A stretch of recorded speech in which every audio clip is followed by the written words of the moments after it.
그래서 오늘 여러분과 함께 우리가 읽은 이 본문 말씀을 가지고 약속을 기다리라라는 제목으로 말씀을 나눕니다. 다시 사도행전으로 돌아와서 우리가 사도행전 1장 8절 말씀이 올해 우리 표죠. 그래서 오직 성령이 너희에게 임하시면 너희가 권능을 받고 예루살렘과 온 유대와 사마리아와 땅끝까지 이르러 내 증인이라는 말씀 우리가 표로 삼았고, 그래서 땅끝까지 이르러 증인이 된다라는 이 말씀을 가지고 몇 주 이렇게 걸쳐서 계속 말씀을 나눴던 그런 기억이 있습니다. 그래서 오늘 이제 그 말씀이 포함되어져 있는 사도행전 1장의 1절부터 11절까지 말씀을 같이 또 읽으면서 우리에게 주시는 그런 교훈을 살펴보려고 합니다. 여러분, 사도행전이라는 것은 기본적으로 사도행전이라고 하는 것은 신약 성경 가운데 누가라는 의사 누가 들어보셨죠? 의사 누가가 기록한 것이 바로 사도행전입니다. 그런데 이제 여러분이 아는 복음서 가운데 이 누가가 기록한 복음서가 있습니다. 누가복음입니다. 그래서 누가복음과 사도행전은 한 권으로 원래는 묶여져 있고, 또 그렇기 때문에 다른 내용이지만 다른 두 번에 걸친 편지이지만 묶어져 있기 때문에 이것을 향해서 누가복음과 사도행전을 합쳐서 누가행전이라고 부르기도 합니다. 어쨌든 그런 내용들이 이런 걸 보게 되는 거고, 오늘 어쨌든 이 우리가 읽은 사도행전은 누가가 바로 두 번째로 쓴 편지, 그것이 바로 사도행전이라는 것을 보게 됩니다. 우리 1절 말씀 같이 한번 읽어보겠습니다. 시작. 데오빌로여, 내가 먼저 쓴 글에는 무릇 예수께서 행하시며 가르치시기를 시작하신부터. 1절이 우리가 많은 정보를 주는 것이죠. 그러니까 이 사도행전은 누구에게 대상이 누구냐, 이때 데오빌로라는 사람이에요. 데오빌로가 도대체 누구냐, 누구길래 이 누가복음과 사도행전이 이 사람에게 기록이 되었을까 생각할 수 있습니다. 크게 이제 두 가지로 생각을 합니다. 한 가지는 일반적인 그런 견해인데요. 누가복음에 보면, 누가복음 1장 3절에 보면 데오빌로 각하여라고 표현되어집니다. 각하라는 것은 당시에 상당한 고위직에 있었던 사람을 나타내는 거거든요. 그렇기 때문에 이 데오빌로라는 것이 개인이다. 어떤 당시 시대에 높은 지위에 있었던, 이제 복음을 알고 싶어하고 복음에 눈 뜨는 그런 사람이다라고 해서 바로 개인에게 보낸 편지가 바로 사도행전이다, 누가복음이다라고 얘기를 합니다. 또 하나는 데오빌로라는 그 이름의 그 의미를 따라서 이것은 믿는 모든 사람에게 주어진 그런 편지다라고 보는 부분도 있습니다. 데오라는 것이 하나님이고, 필레오 이것이 바로 사랑이잖아요. 그래서 하나님을 사랑하는 자, 이런 의미를 가지기 때문에 조금 더 광의적으로 해석했을 때는 하나님을 사랑하는 모든 사람들에게 대상으로 해서 기록된 것이다라고 얘기를 하는데, 일반적으로는 바로 데오빌로 각각 당시에 있었던 고위직에 있었던 사람에게 보낸 내용으로 이렇게 보고 있습니다. 1절 계속해서 보면 데오빌로여, 내가라고 하는 그 내가가 바로 누가를 얘기를 합니다. 사도 바울의 선교 여행에 항상 동행했던 그 의사 바울 누가를 얘기를 하고 있습니다. 그러면서 내가 먼저 쓴 글에는 이라고 표현되지만, 먼저 쓴 글이라고 얘기하는 것이 바로 누가복음입니다. 그래서 누가복음을 보내고 나서 또 좀 시간이 지나고 나서 다시 이제 사도행전을 보낸 것을 보게 됩니다. 동일한 데오빌로이지만 그러나 먼저 쓴 글이라는 것은 바로 누가복음을 얘기를 하는 것입니다. 그럼 누가복음에 있는 내용이 무엇입니까? 무릇 예수께서 행하시며 가르치시기를 시작하면서 예수님이 행하신 거와 예수님이 기적을 행하시고 고쳐주시고 예수님이 행하셨던 그런 일들과 예수님의 가르치심의 내용들, 우리가 아는 황금률이라든지 남에게 대접받기를 원하는 대로 대접하라라는 말씀이라든지, 아니면 오리를 가져가면 십리를 주라, 왼뺨을 때리면 오른뺨을 대주라, 이런 말씀들, 산상수훈의 가르침이라든지 이것을 말씀하고 있는 거죠. 2절 말씀 읽어보겠습니다. 시작. 2절 말씀이요. 그가 택하신 사도들에게 성령으로 명하시고 승천하신 날까지의 일을 기록하였노라. 그가 택하신 사도들에게 성령으로 여기서의 그는 바로 예수님을 얘기를 합니다. 예수님이 택하신 바로 사도들, 12사도 제자들에게 성령으로 명령을 하셨습니다. 그리고 가르치시는 그런 내용들, 복음 전하는 내용들, 증인되는 이런 말씀을 하셨죠. 그리고 승천하신 날까지, 예수님의 죽으심과 부활하심과 승천하신 날까지 일을 누가복음에 기록되어 있다라는 거예요. 누가복음에서 이걸 기록했다 이 말씀을 하고 있습니다. 3절 말씀도 한번 읽어보겠습니다. 3절 읽어봅니다. 시작. 그가 고난 받으신 후에 또한 그들에게 확실한 많은 증거로 친히 살아계심을 나타내사 40일 동안 그들에게 보이시며 하나님 나라의 일을 말씀하시니라. 예, 그는 바로 예수님을 얘기를 하는 거고요. 고난받았다라는 것은 바로 십자가에 죽으신 거 얘기를 합니다. 모욕과 조롱을 당하시고 채찍 맞으시고 십자가에 죽으신 후에 십자가에 죽으신 후에 그들에게 확실한 많은 증거로 친히 살아계심을 나타내서 죽으심으로 끝난 게 아니라 부활하신 것에 대한 말씀을 하는 거죠. 부활하시고 나서 예수님께서는 그들에게 바로 사도들, 제자들에게 믿는 자들에게 많은 증거로 실질적으로 부활하셨다라는 것을 나타내셨다라고 증거를 보여주셨다라고 말씀하고 있는 거죠. 그래서 예수님께서는 수차례 그들에게 나타나셔서 가르쳐 주시기도 하고 또 음식을 같이 드시기도 하면서 예수님의 이 부활이 영적인 부활이 아니라 육을 가진 존재로서의 부활인 것을 부활체를 가지신 분인 것을 말씀하고 있는 거죠. 그러면서 예수님이 부활하시고 이 땅에 계셨던 날이 40일이라고 표현하고 있습니다. 40일 동안 그들에게 보이시면서 뭘 했습니까? 하나님 나라의 일을 말씀하셨다. 즉 하나님의 행하시는 일, 하나님의 나라에 대한 것을 말씀하시고 가르치신 것을 보게 되는 거죠. 예수님께서 부활하시고 40일 동안 제자들에게 계속 하나님의 나라를 일을 가르치신 이유는 뭐냐면 제자들이 해야 할 일을 가르쳐 주는 거거든요. 제자들이 이 땅 가운데 살면서 뭘 해야 되느냐? 그들이 추구해야 될 그 삶이 바로 하나님의 나라의 일이다. 이 땅의 삶이 아닌 하나님의 나라의 일을 하면서 살아야 될 것에 대한 말씀을 하고 있는 것을 보게 되는 것입니다. 오늘 말씀을 이렇게 보면서 사도행전은 여러분 사도행전의 별칭인데 사도행전은 성령행전이라고 이렇게 불려집니다. 또한 사도행전은 바로 증인행전 또 예수행전이라고 표현할 수 있을 것 같습니다. 세 가지 이렇게 좀 한번 적어봤는데요. 사도행전이라는 말씀은 사도 예수님의 제자들이 행한 일을 기록한 것이 바로 사도행전이죠. 그래서 그들이 복음을 전하고 교회를 세우고 핍박을 받고 여러 가지 기적을 행한 내용들이 기록된 것이 바로 사도행전입니다. 근데 다르게 얘기를 하자면 그들이 그렇게 사도들이 일을 했는데 그것을 다르게 얘기를 하자면 바로 성령행전이다라고 말하는 것은 그들의 힘과 그들의 능력이 아닌 성령의 힘으로 하셨다. 그래서 사도행전 1장 8절 말씀에 오직 성령이 너희에게 있으면 너희가 권능을 받는 말씀처럼 성령 하나님이 계속 일하신 것을 보게 됩니다. 그래서 사도행전은 다른 말로 하면 성령 행전에 성령이 행하시는 것을 볼 수 있습니다. 그래서 여러분이 사도행전을 읽어나가면서 성령님이 어떻게 하셨는지 보면 되겠습니다. 계속 보여주시면 되겠는데요. 또한 사도행전은 한편에 있어서 증인행전이라고 얘기하는 이유는 뭐냐면 바로 그 사도들은 어떤 자들이냐. 그 사도들은 그냥 막연하게 아는 자들이 아니라 예수님을 만난 자들, 예수님을 들은 자들, 체험한 자들. 그래서 바로 증인들이 한 바로 증인의 행전이라는 것입니다. 그래서 공허한 내용이 아니라 내가 그 예수님과 함께 있었고 내가 부활한 그 주님을 내가 만났고 내가 그 주님의 가르침을 들었고 내가 그 주님과 함께 있었다고 말하는 그런 강력한 증인의 행전들. 그래야 여러분 사도행전의 내용을 보면 완전히 달라지게 됩니다. 예수님의 십자가에 못 박히고 나서 제자들이 막 부끄러워하고 막 두려워하고 숨고 그랬던 자들이 사도행전을 보면 증인으로 되는 거거든요. 내가 부활한 주님을 만났다라는 거예요. 예수님이 메시아라는 거예요. 예수님이 그리스도라는 거예요. 예수님을 믿으면 제사함 받고 예수님을 믿으면 천국 간다는 것을 담대하게 외치는 거예요. 너희가 메시아를 죽였다라고 막 외치는 거. 이게 바로 증인의 행전이다. 그래서 사도행전을 보면 여러 증인들이 나오게 되는 것을 보게 됩니다. 또 하나 이제 사도행전을 표현할 때 성령행전 또 증인행전 또 예수행전이라고 표현할 수 있을 것 같아요. 이 사도들이 이 증인들이 무슨 얘기를 했느냐? 자기의 취미, 자기의 취향, 자기가 생각한 걸 얘기한 게 아니라 예수님에 대한 얘기를 하는 거예요. 예수님은 하나님의 아들이시고 동정녀로 이 땅 가운데 오셨고 그리고 우리를 위해 십자가에 죽으시고 부활하셨다. 예수님이 메시아다. 예수님이 왕이시다. 예수님이 그리스도다. 예수님이 선지자다. 예수님이 유일한 길이다. 이런 말씀을 전하기 때문에 사도행전은 바로 예수행전으로 표현할 수 있을 것 같습니다. 그래서 여러분들이 사도행전을 계속 같이 읽어나가면서 크게 이제 세 가지 이런 기준을 가지고 증인의 그런 역할들 그리고 성령의 역할들 그리고 예수 복음에 대한 내용들을 이렇게 보시면 아마 사도행전을 이해하는데 아마 큰 도움이 될 거라고 생각을 합니다. 이제 오늘 약속하신 걸 기다리라고 말하고 있는데 사도행전을 보면 약속들이 나타나 있습니다. 오늘 우리가 읽은 본문에도 약속이 나타나 있는 것을 보게 됩니다. 예수님께서 제자들에게 약속을 하셨고 또 천사를 통해서 주님께서 하신 약속의 말씀이 있습니다. 바로 1장 4절 말씀 한번 읽어보겠습니다. 시작. 사도와 함께 모이사 그들에게 분부하여 이르시되 예루살렘을 떠나지 말고 내게서 들은 바 아버지께서 약속하신 것을 기다리라. 그러니까 예수님께서 사도와 함께 모이사 부활하시고 나서 다시 한번 그들과 모였을 때 그들에게 얘기를 하는 겁니다. 무슨 말씀을 하셨습니까?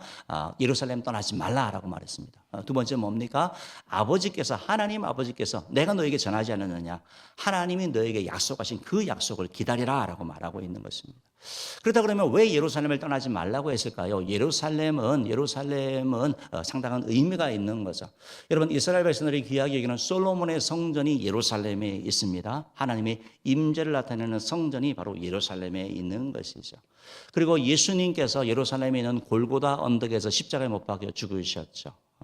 예수님은 참된 성전이신 분인데 솔로몬 성전보다 큰 성전이 바로 예수님이시고 그 예수님께서 친히 우리를 위해 희생하신 곳이 바로 예루살렘인 거죠. 그러니까 하나님의 은혜가 있는 곳, 하나님의 임재가 있는 곳, 하나님의 영광이 나타나는 그곳을 떠나지 말라고 말하고 있는 것이고, 그래서 어떤 분들은 이곳이 바로 교회다라고 얘기를 합니다. 그래서 교회를 떠나지 아니하고 하나님의 은혜의 자리에 머물러 있을 때 하나님의 은혜를 누리게 된다는 것을 보게 되는 것이죠.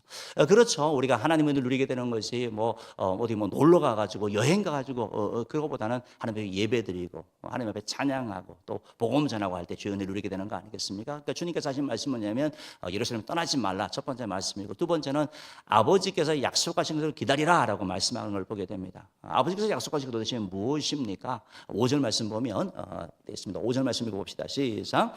요한은 물로 세례를 베풀었으나 너희는 몇 날이 못되어 성령으로 세례를 받으리라 하셨느니라. 여기서 요한은 세례 요한을 얘기를 합니다. 세례 요한은 물로 세례를 베풀었습니다.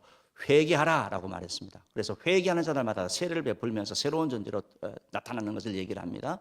바로 공적인 그러한 사역을 얘기를 한 것을 얘기를 하는데 그 세례가 아니고 너희가 성령으로 세례를 받을 것이다라고 말합니다. 그러니까 아버지께서 약속하신 게 뭐냐면 물 세례가 아니라 성령 세례를 받는다라고 말씀하고 있는 거예요. 이 성령 세례가 도대체 뭐냐? 여러 가지 의견들이 있죠. 그렇지만 좀 요약해서 얘기 드릴 수 있다고 한다면 우리가 사도행전을 이렇게 봤을 때 여기서 이 성령의 세례는 사도행전 1장 8절에 있는 것처럼 방언을 하고 막 능력을 행하는 아주 능력에 있는 그러한 성령이 아닌가 생각을 하는 거죠. 또 하나 이제 성령 세례라고 얘기할 때 성령님이 우리 가운데 내주하시는 것을 얘기를 합니다. 구약에도 성령님이 계셨지만 구약의 성령님은 어떤 특정한 사건 가운데 특정한 사람 가운데 계셨다가 특정한 임무를 마치고 나면 떠나셨거든요. 그런데 지금 이 오순절 성령이 강림하고 나서는 성령님이 우리 가운데 내주하시는 것. 그래서 이것이 바로 성령의 세례다라고 할 수 있을 것 같습니다. 또 하나는 좀 더 깊이 들어가서 얘기를 한다면 바로 예수님이 그리스도인 걸 믿어지는 것. 예수님이 하나님의 아들이시고 나를 위해 십자가에 죽으신 것이 믿어지는 바로 이 회심의 역사 가운데 성령의 역사. 이것도 바로 성령의 세례 가운데 나타나는 것이 아닌가 이렇게 생각할 수 있습니다. 어쨌든 이전과는 물로 세례하는 것도 은혜롭지만 그거와 전혀 다른 성령의 세례를 베풀 것에 대한 말씀을 하고 있는 것을 보게 되는 것이죠. 그러니까 무슨 약속입니까? 성령으로 세례를 받을 것이다 라고 말씀하시는 거죠. 1장 8절 말씀 보면 또 이렇게 예수님께서 이렇게 말씀하는 거죠. 읽어봅시다. 시작. 오직 성령이 너희에게 임하시면 너희가 권능을 받고 예루살렘과 온 유대와 사마리아와 땅끝까지 이르러 내 증인이 되리라 하시니라. 그러면 성령 세례를 받았다, 성령의 능력을 받았다, 성령의 충만함을 받았다, 성령의 임재 가운데 들어갔다 하면 나타나는 증상이 뭐냐 할 때 증인이 되는 거라고 말씀하고 있는 거예요. 그러니까 주님께서 세 가지 말씀하는 거죠. 예루살렘 떠나지 말고 아버지가 약속하신 것 기다리고 내 증인이 되라라고 말씀하고 있는 거예요. 이게 주님께서 하시는 그런 말씀인 것을 보게 되는 것입니다. 주님께서 이런 약속을 우리에게 하셨습니다. 우리 보고 증인이 되게 해주신대요. 그 이제 주님께서 하신 약속인 것을 보게 되는 것이죠. 또한 주님께서는 이 약속이 있는데 무슨 약속이냐면 9절 10절 말씀 11절 말씀 9절 읽어봅시다. 시작. 이 말씀을 마치시고 그들이 보는데 올려져 가시니 구름이 그를 가리어 보이지 않게 하더라. 예수님께서 이 말씀을 하시고 보도에서 하늘로 올라가셨다라고 말하는 승천하신 것을 얘기를 하는 거죠. 승천하셨다라고 얘기를 하는 것은 바로 주님께서 바로 하나님의 인성을 나타내시는 것이고 인성을 가지고 이 땅 가운데 있었던 그 모습이 신성의 회복을 얘기를 하는 것이고 바로 그분이 단순한 우리 기독교가 참된 진리인 것을 말씀하는 것이 바로 승천한 것을 말씀하고 있는 거죠. 11절 말씀 읽어보겠습니다. 시작. 이르되 갈릴리 사람들아 어찌하여 서서 하늘을 쳐다보느냐 너희 가운데서 하늘로 올려지신 이 예수는 하늘로 가심을 본 그대로 오시리라 하였느니라. 그 전사들이 하는 얘기입니다. 뭐라고 얘기를 합니까? 예수는 하늘로 가심을 본 그대로 오신다. 재림에 대한 약속인 거죠. 그러니까 요약을 하자면 두 가지인 거죠. 바로 성령 세례 받을 것이다. 성령의 능력을 받을 것이다라는 말씀 하나와 또 하나의 약속은 무엇입니까? 예수님의 재림에 대한 약속인 것을 보게 되는 것이죠. 사실은 이것이 두 가지만 조금 더 깊이 들어가서 얘기를 하자면 한 가지 약속이 더 있습니다. 그것이 뭐냐면 바로 예수 복음에 대한 약속인 것이죠. 여러분 증인이 하는 일이 무엇입니까? 내 증인이 된다고 할 때 그 증인이 바로 예수님의 증인 아니겠습니까? 주님이 하시는 말씀이 무엇입니까? 주 예수를 믿으라. 그러면 너와 내 집이 구원을 얻으리라. 약속인 거죠. 예수 믿으면 주의 약속한 말씀대로 제사함을 어떻게 이루어집니까? 착한 일을 하면요? 아니요. 예수님 앞에 회개하면 죄 용서를 받는다. 죄 용서 받는다. 이게 약속인 거거든요. 그러니까 이 말씀 가운데는 바로 복음에 대한 약속이 그 가운데 담겨져 있다는 것을 보게 되는 것입니다. 어쨌든 이 약속을 우리가 기다리게 되는데 성경에 정말 얼마나 많은 약속이 있습니까? 우리에게 주님께서는 구하라, 찾아라, 두려라 그러면 내가 열어주고 다 뭐 너에게 주신다고 말씀하고 있지 않습니까? 기도에 대한 약속이 얼마나 많습니까? 오늘 우리가 같이 암송했던 야고보서 1장 5절 말씀도 바로 약속에 대한 말씀이거든요. 너희 중에 누구든지 지혜가 부족하거든 그냥 한탄하고 왜 나는 이 모양밖에 안 돼? 라고 하는 것이 아니고 하나님 앞에 구하라. 그럼 하나님이 지혜를 주신다고 약속하고 이게 약속이거든요. 약속. 그러니까 성경에는 많은 약속이 있는데 특별히 오늘 우리가 사도행전을 봤을 때는 크게 세 가지로 바로 성령 세례 받는 거와 그리고 예수님의 재림에 대한 약속과 그리고 복음의 능력에 대한 약속이 있는 걸 보게 됩니다. 그럼 우리가 약속을 기다리는데 두 번째는 우리가 이 약속이 이렇게 주어지면 여러분 약속을 기다릴 때 그 약속을 믿을 수 있는 약속이 있고 못 믿는 약속이 있어요. 약속한다고 여러분 다 믿는 사람은 지혜로운 사람이 아닙니다. 분별해야 되지 않겠습니까? 그래서 약속하신 분을 믿으면서 우리가 기다려야 된다. 어떻게 기다리느냐? 약속하신 분을 믿을 수 있다. 즉 그 약속하신 분이 믿을 수 있는 분이라는 사실을 우리가 기억해야 된다라는 거예요. 예수님께서 오늘 하나님을 통하여 아버지께서 약속하신 거 기다리라. 성령 세례라고 말씀하는데 이게 누구 약속입니까? 사람의 약속이 아니라 하나님의 약속이거든요. 그러니까 이 약속은 믿을 수 있다라고 말씀하는 거죠. 주 예수를 믿으라 그러면 내 집이 구원을 받는다. 누구 약속은 하나님의 말씀이거든. 하나님의 약속이니까 믿을 수 있다라고 말씀하는 거죠. 사실 우리가 이 땅을 살면서 이제 약속을 할 때 이제 잘 지키지 못할 때가 있습니다. 어떨 때는 우리 한계 때문에 그런 거죠. 분명히 약속을 했는데 내 능력이 안 돼서 지키지 못할 때가 있습니다. 어떤 경우는 깜빡하는 경우도 있습니다. 저도 지난주에 어떤 분하고 이렇게 만나기로 했는데 그분이 깜빡하신 거예요. 저는 기다렸는데 그럴 수도 있는 거죠. 그럴 수도 있는 거죠. 어떤 경우는 내 몸이 하나니까 급한 일이 생기면 아프면 어쩔 수 없잖아요. 오늘도 이렇게 우리 장례가 이렇게 났는데 제가 오늘 예배 끝나고 몇 가지 약속을 한 게 있거든요. 근데 그건 다 못 지켜요. 왜냐면 장례를 가야 되니까. 이건 인간의 그런 부족함 때문에 그런 거죠. 그렇지만 여러분 하나님은 믿을 수 있는 분이라는 걸 말씀하고 있습니다. 민수기 23장 19절 말씀 한번 읽어볼게요. 시작. 하나님은 사람이 아니시니 거짓말을 하지 않으시고 인생이 아니시니 후회가 없으시도다. 어찌 그 말씀하신 바를 행하지 않으시며 하신 말씀을 실행하지 않으시랴. 그러니까 여러분 하나님은 사람이 아니시니까 거짓말하지 않는다 했는데 우리 개역 성경이 표현이 훨씬 더 좋았던 것 같아요. 시건치 하지 않는다 표현. 시간이라는 단어 참 좋거든요. 말을 먹어버리는 걸 얘기하는 거예요. 말을 먹고 소화시켜 버리는 걸 얘기를 하는 거예요. 그 하나님이 그런 존재가 아니라고 얘기를 하는데 좀 이제 알아듣기 쉽게 이제 거짓말로 이렇게 표현을 한 거거든요. 그러니까 하나님 믿을 수 있다는 말이거든요. 하나님은 말해놓고 아이고 내가 언제 그래서 시침이 되지도 않고 아이고 내가 그거 해주려고 그랬는데 내 능력이 부족하니까 못해 그렇게 하지 않는다라는 거. 그러니까 하나님은 약속을 지킬 수 있는 분이기 때문에 우리가 그분을 믿으면서 우리가 기다려야 된다는 거. 그러니까 주님이 주신 그 약속은 우리가 믿을 수 있는 약속이라는 거예요. 그런데 여러분 우리가 왜 약속을 믿기가 어려우냐면 우리가 이 땅을 살면서 너무 많은 배신을 당하는 거예요. 너무 많이 속는 거예요. 우리 아이들도 어려서부터 부모가 내가 해줄게 하는데 크고 나면 안 해주잖아요. 그런 경우들도 있는 거고 어떨 때는 해주고 싶은데 능력이 안 돼서 그럴 때도 있는 거고 때로는 내가 누군가를 믿고 의지했는데 그 사람이 못 지킬 그럴 때도 있는 거고 여러분 저를 믿으세요? 저를 믿지 마세요. 저를 믿지 마세요. 그냥 저를 사랑해 주세요. 사랑해 주세요. 우리가 믿을 분은 하나님 한 분밖에 없어요. 하나님을 믿으셔야 돼요. 하나님을 믿으셔야 되고 사람은 믿으면 상처받게 되고 그러다 보니까 안 믿게 되는 거예요. 하나님도 안 믿게 되는 거예요. 오늘 하나님께서 우리에게 약속하셨습니다. 성령의 세례를 받는다라고 말하는 거예요. 그래서 권능 있는 성령이 우리가 권능을 받는다고 말씀하고 있습니다. 증인이 될 것에 대한 말씀하고 있는 거예요. 우리의 신앙생활이 달라진다고 말씀하고 있는 거예요. 이게 주님의 약속이거든요. 지금까지 내가 신앙생활하는 그 신앙생활과는 다른 모습으로 갈 수 있다고 말씀하고 있는 거죠. 그러니까 우리가 이 말씀을 아이고 그냥 뭐 이게 아니라 이 약속을 믿을 수 있는 약속으로 정말 귀한 약속으로 이렇게 여기고 나아가기를 주님으로 축복합니다. 정말 오늘 우리가 읽진 않았지만 이 약속의 말씀을 믿고 그 예수님의 제자들과 120문화가 모여서 기도했잖아요. 간절히 기도했잖아요. 그때 그들이 성령의 충만을 받았잖아요. 성령이 그들 가운데 임하셨잖아요. 주님의 약속의 성취를 보는 것을 말하는 것이죠. 사랑하는 이 성도 여러분, 하나님의 약속은 믿을 수 있는 분이니까 주의 약속을 믿으며 기다리기를 주님으로 축복합니다. 또 하나 우리가 약속을 기다리는데 이 약속을 어떻게 기다리느냐, 오해하지 말고 적극적으로 기다려야 된다라는 것입니다.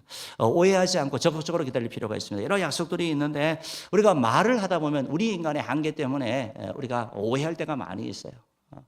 어떤 경우 갈등이 생기는데 들어보면 오해인 경우가 많아요. 그래서 여러분 말로 하게 되면 나중에 꼭 문제가 생기잖아요. 그래서 중요한 일은 문서로 쓰라 그러죠. 문서로 써야지 뭔가 되지. 나중에 지나고 나면 서로 생각이 다른, 기억이 다른 거예요. 기억이 다른 거. 이게 우리 한계거든요. 또 주님의 주신 말씀도 오늘 말씀 보면 오해합니다. 제자들이. 예수님께서 아버지의 약속에서 기다리라라고 말씀하니까 성령에 대해서 성령 세례 받는 그 말씀을 하셔서 그러니까 제자들이 어떻게 해석을 하냐면 6절 말씀인가요? 한번 읽어봅시다. 시작. 그들이 모였을 때에 예수께 여쭈어 이르되 주께서 이스라엘 나라를 회복하심이 이때이니까 하니. 그러니까 그들이 다시 모였을 때 예수님께 그들이 물어봅니다. 뭐 물어보면 주님께서 이스라엘 나라를 회복하심이 이때니까 라고 물어보는 거예요. 이스라엘의 나라 회복이라고 얘기하는 이유가 뭐냐면 지금 이 제자들은 뭘 알고 있냐면 마지막 때에 종말의 요엘 선지자를 통하여 주님께서 성령을 보여주신다는 것을 알고 있거든요. 그래서 남종이 여종이 예언하고 방언을 하고 비전을 보고 이런 일이 일어날 것에 대한 걸 알고 있는 거예요. 그러니까 이들의 생각은 뭐냐면 그 일이 중요한 게 아니라 그것이 바로 종말이라는 것을 아니까 지금 우리나라는 로마 압제 가운데 있거든요. 이 제자들 입장에서는요. 그러니까 그들의 관심은 뭐냐면 이스라엘 나라의 회복이 이루어지지 않느냐. 그러니까 주님께서는 계속해서 부활하시고 나서도 하나님의 나라에 대한 얘기를 하는데 이들의 관심은 늘 이 땅인 거예요. 주님께서는 성경 말씀을 통하여 우리를 계속 주님 앞에 인도를 하고 하는데 우리는 그 성경 말씀을 계속 우리의 삶 가운데 문제 가운데 계속 끌어들여서 동일하게 그때와 기한이 언제냐 그 이스라엘 회복이 언제냐 하면서 이 땅의 것에만 관심을 가지는 것을 말씀하고 있다라는 거예요. 그러니까 주님께서 이런 말씀을 이렇게 들으니까 주님이 이렇게 답변을 하시는 거죠. 예수님의 답변입니다. 7절 8절 읽어봅시다. 시작. 이르시되 때와 시기는 아버지께서 자기의 권한에 두셨으니 너희가 알 바 아니요. 주님께서 답을 하고 있습니다. 때와 시기는 생각하지 마라. 이건 하나님의 권한이라고 말하고 있는 거예요. 제자들은 종말이 언제냐라고 물어보는 거거든요. 그때 주님께서 그건 하나님께 속한 것이다라고 말하고 있습니다. 그래서 때와 시기라는 단어가 이렇게 표현되어 있지만 이제 헬라어로 얘기하면 시간의 개념이 두 가지가 있거든요. 크로노스와 카이로스가 있습니다. 그래서 크로노스 같은 경우는 우리가 지금 11시 57분 이게 흘러가는 모든 사람의 동일한 시간이 바로 크로노스죠. 그런데 하나님이 특별한 개입을 하는 시기가 바로 시기입니다. 시기. 이게 하나님의 카이로스거든요. 그러니까 이것은 하나님께 달려있다라는 거예요. 하나님께 있는 것인데 그걸 알려고 하는 것이 아니고 그거는 하나님 것이니까 그거 알 게 아니고 너희가 해야 할 일이 있다고 말하면서 8절 말씀하는 거죠. 읽어봅시다. 시작. 오직 성령이 너희에게 임하시면 너희가 권능을 받고 예루살렘과 온 유대와 사마리아와 땅끝까지 이르러 내 증인이 되리라 하시니라. 그러니까 주님께서 우리가 종말을 살아가는데 마지막 때를 살아가는데 우리가 할 일이 있는데 그게 뭐냐? 증인되는 삶을 살라고 말하고 있는 거예요. 그게 언제냐? 그게 관심 가지는 게 아니고 그거보다 더 중요한 건 뭐냐면 네가 할 본분이 있다. 말세를 살아가는 종말을 살아가는 우리가 할 일이 있다. 그것이 바로 증인되는 것이다 라고 말하면서 바로 예수님의 증인의 삶을 살아갈 것에 대한 말씀을 우리 가운데 하고 있다라는 것을 보게 되는 것이죠. 여러분 때와 시기에 대한 생각은 하지 말라라고 얘기를 하고 있습니다. 그것은 아버지께 속겠다고 말씀하는 거죠. 그런데 정말 우리가 궁금한 건 때와 시기잖아요. 도대체 언제 그 일이 일어나냐? 그게 관심이잖아요. 근데 주님께서는 그 때와 시기보다 더 중요한 건 뭐냐면 그건 아버지께 속한 것이니까 그게 아니고 네가 해야 할 일을 하라고 말씀하고 있다는 것이죠. 사랑하는 성도 여러분, 때때로 우리가 인생을 살면서 이렇게 때와 시기에 대해서 관심을 가질 때가 있습니다. 필요할 때도 있지만 어떤 경우는 쓸데없는 호기심이 될 때도 많이 있습니다. 호기심은 너무나 좋은 것인데 이 호기심이 잘못 사용되어지면 마귀의 도구가 될 때가 있습니다. 여러분, 에덴 동산에서 아담과 하와에게 뱀이 마귀가 찾아와서 얘기를 하는 거죠. 동영상에 있는 선악 하나님이 따먹지 말라고 하는 거, 그거 정말 또 따먹지 말라 그래서 흔들리는 거죠. 틈을 보이는 거죠. 틈을 보이니까 그거 먹으면 너 하나님처럼 돼라고 하니까 가만 보니까 먹으면 이거 하나님처럼 될 것 같기도 하고 이게 쓸데없는 호기심이거든요. 결국 그거로 말미암아 파멸을 가져오게 되는 것을 보게 되는 것은 우리가 할 일은 뭐냐? 정말 때와 시기 그거 뭐 언제나 막 맞추고 막 계산하고 이런 분들 계시더라고요. 그럼 그게 중요한 게 아니고 또 본질적인 주님이 원하시는 건 뭐냐면 증인의 삶을 살고 있느냐 이게 중요한 거예요. 어떤 사람은 성령의 세례를 받았다고 합니다. 성령의 은사를 받았다고 합니다. 내가 성령에 나타난 여러 가지 방언의 은사와 통변의 은사와 신유의 은사 여러 가지 은사를 받았다고 얘기를 합니다.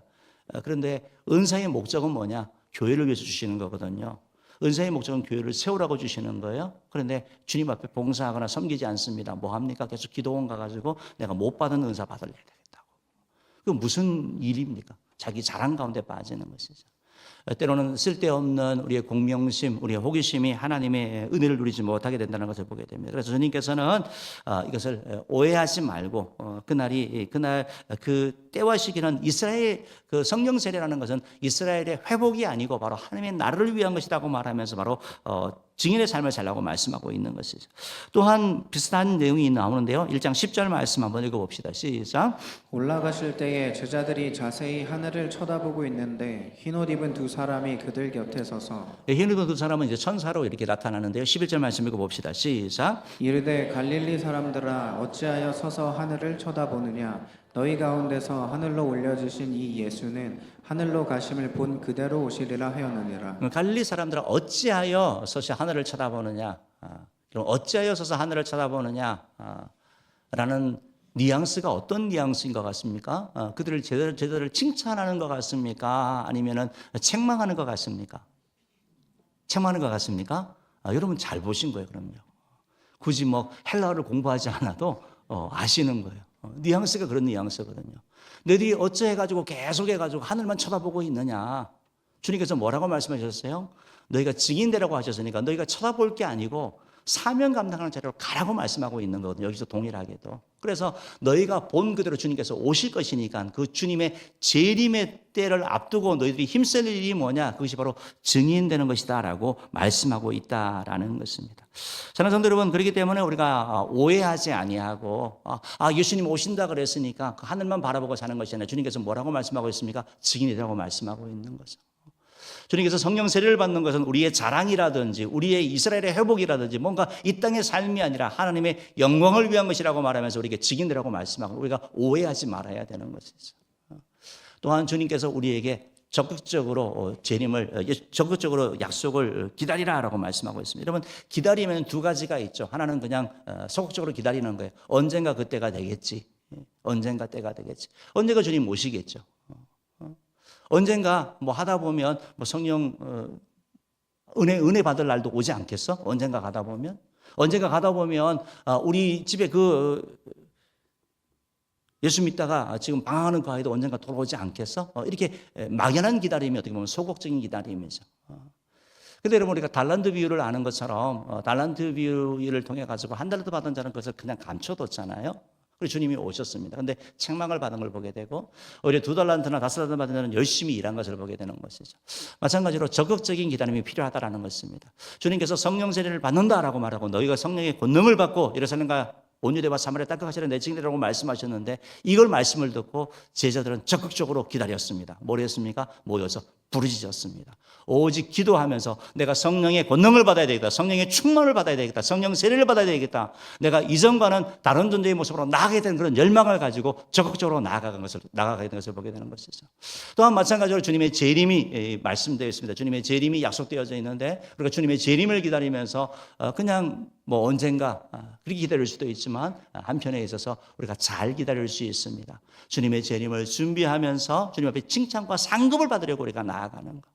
내가 주님 앞에 갔을 때 칭찬과 상급을 받아야지. 나에게 주신 직분을 충성하고 헌신하고 또 많은 영혼을 주님이 기뻐하시니까 그 영혼을 구원해야지 나아가고 주님과 동행하는 삶, 주님이 내 인생의 왕된 삶을 살겠다고 이렇게 다짐해 나갈 때 우리는 재림을 잘 준비하는 자가 되겠습니다.